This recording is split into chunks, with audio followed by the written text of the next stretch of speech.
In my last video, I talked about how AI is changing buying decisions in aesthetics. So let's make this practical. Imagine I'm considering investing in a laser hair removal platform.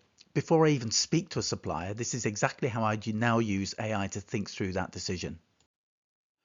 Historically, many clinics bought equipment because a competitor had it, or a KOL endorsed it, or a rep presented it well. But very little structured analysis happened before the conversation or the buying decision. AI can now be incredibly useful in helping you to make a purchasing decision. And the value isn't just asking questions. The value comes from learning how to structure thinking properly. The quality of the output depends heavily on the quality of the framing. Average prompts create average outputs, but when you assign expertise, explain the situation, clarify the goal, and guide the thinking, the quality improves dramatically. So if I was going to buy a laser now, the first thing I'd do is analyze the claims.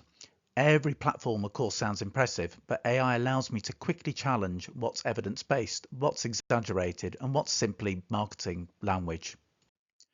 So notice the difference here in this prompt. It's not just simply asking, what do you think of this device? I'm assigning a role, giving context, and asking for critical analysis. That changes the quality of the thinking dramatically.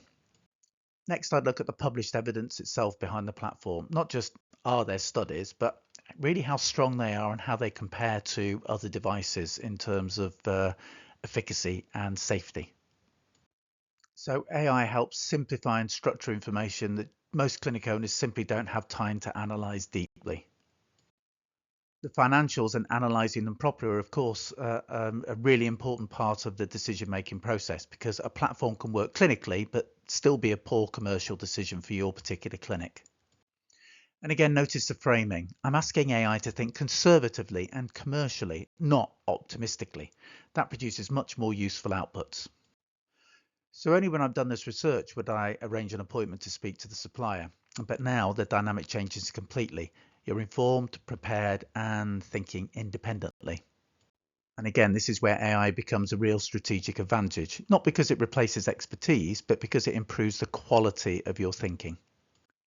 And the clinics that thrive over the next few years won't necessarily be the ones actually with the newest equipment, but they'll be the ones making better decisions about what treatments and services they actually incorporate in their clinic. And AI is becoming one of the most powerful thinking tools clinic owners have ever had access to.